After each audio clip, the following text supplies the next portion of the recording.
A shocking incident in Nashua, New Hampshire has left the community stunned after a tragic shooting at a country club turned into a heroic rescue thanks to the quick actions of bystanders.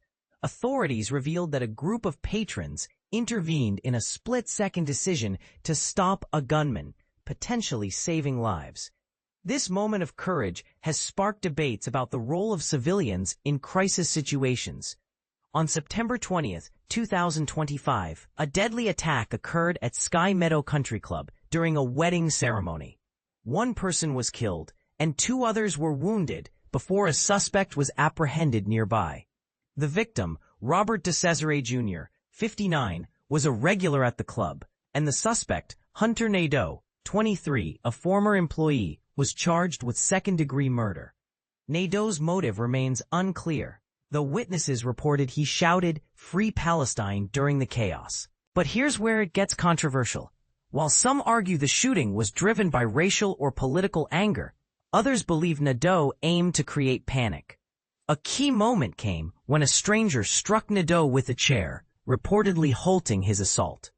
Wedding DJ Michael Homewood credited this act with preventing a far deadlier outcome, stating that single strike could have saved dozens of lives. Authorities emphasized that the patrons' bravery, despite risking their own safety, was critical. However, the case has raised questions about how law enforcement handles similar scenarios. "We're still piecing together the full story," said New Hampshire Attorney General John Formella, but the actions of those present remind us that ordinary people can make extraordinary differences.